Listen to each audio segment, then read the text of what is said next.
60 secondes, pratique. Raphaël Renaud présente le Club des Adaptophiles, des histoires inspirantes autour du monde.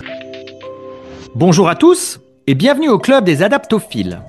Je vous emmène aujourd'hui en Inde pour un conte sur la force de nos choix. Épuisé après une longue journée de marche, un promeneur, comme vous et moi, décide de s'adosser à un arbre pour se reposer un peu. Mais sans le savoir, il vient de s'asseoir sous un arbre magique qui a la particularité d'exaucer les vœux de tous ceux qui s'y abritent. Après quelques heures de sommeil, c'est la faim qui le réveille. Il pense alors à ses plats préférés, du poisson, des samosas, des gâteaux. Et là, comme il est en dessous de l'arbre au souhait qui exauce toutes ses pensées, tous ces plats apparaissent devant lui. Incroyable, se dit-il. Et sans trop y réfléchir, il passe à table. Peu après, c'est la soif qui se fait ressentir. Et là, à nouveau, comme par miracle, ses boissons préférées se matérialisent autour de lui. De l'eau, du thé, du lassi. Mais ne connaissant pas les vertus magiques de cet arbre, ce voyageur commence à s'interroger. Comment est-il possible que tout cela apparaisse autour de moi ?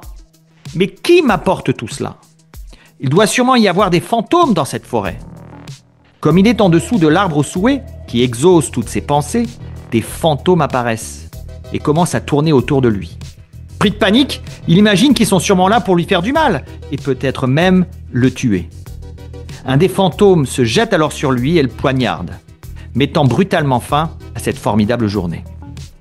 Cette histoire nous apprend qu'ayant tous un arbre au souhait au-dessus de notre tête, notre comportement, nos pensées influent souvent sur le cours des événements. La véritable magie réside alors dans notre capacité à voir le positif dans toute chose et à utiliser cette force afin de construire une vie plus épanouie et plus sereine. Je vous dis à bientôt pour de nouvelles histoires inspirantes autour du monde. C'était le Club des Adaptophiles, présenté par Raphaël Renaud. Françaisdanslemonde.fr